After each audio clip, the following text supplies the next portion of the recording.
Hello everyone and welcome to my channel, and today I'll be reading a multi-character listener by me. So let's get into it. Lyney. Lyney had no idea what to do being in a situation like this. He's been in terrible situations before, but mostly when it was just him, he could handle it.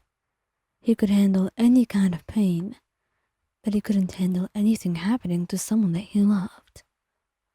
And he did not expect to be kidnapped along with you. He wasn't usually this weak. He blamed himself fully for this, and he knows it's his fault. But it still wasn't fair that you're being roped into it.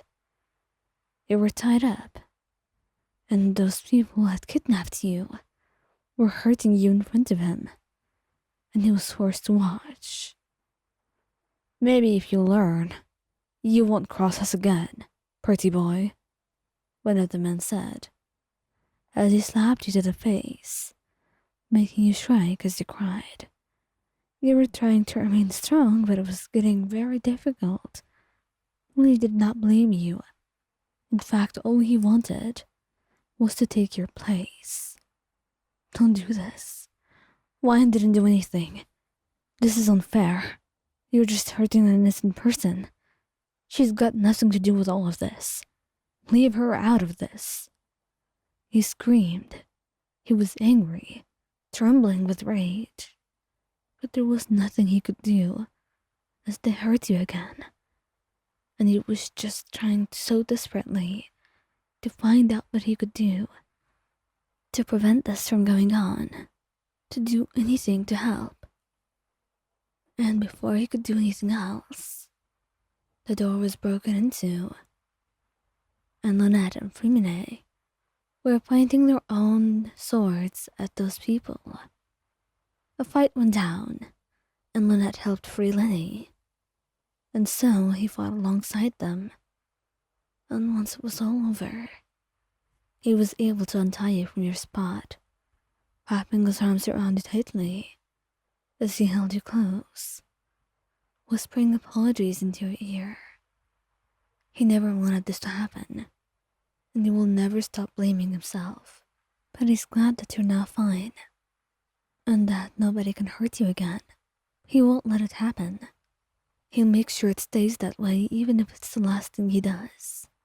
And when you head home, he refuses to part with you, and you take his hand in your own, looking him in the eyes. Lyney, I'm fine. I don't blame you for any of this. Don't worry about it. You say, but even if you don't blame him, he will not stop blaming himself. The feelings that he just gets when he thinks of that moment, they're truly bad and horrifying. But at the very least, he knows there's no hatred in your heart for him. And that's a huge relief. Truly, it's what he needs to hear and know of, so that everything will be alright. I'm glad, Oyan, but I'm truly sorry, and I'll do my best to protect you from now on. Just give me a chance. I'll prove to you that I'm worth it, he says. And you already think he is, but if it makes him feel better to hear it from you, then so be it. You would give him all the chances in the world, because he's never failed you once. Scaramouche. Something has been rather odd. The way his vision was not working properly. There was something wrong with him, and he wanted to inquire about it.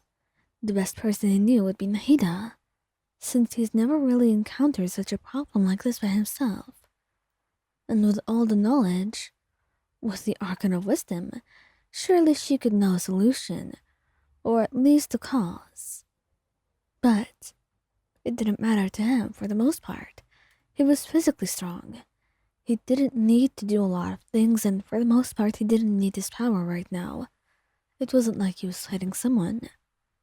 And he was in Sumeru, so any Fatui looking for him would not be welcome in the land of Lord Kusanelli. However, maybe he shouldn't have underestimated them. They had snuck in.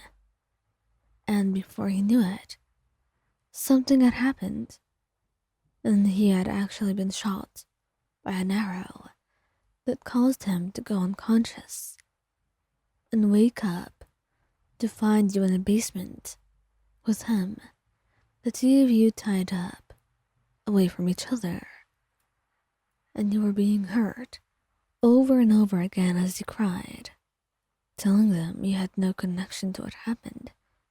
He knew that they didn't remember him as the Harbinger, but he has made his fair share of troubles with them.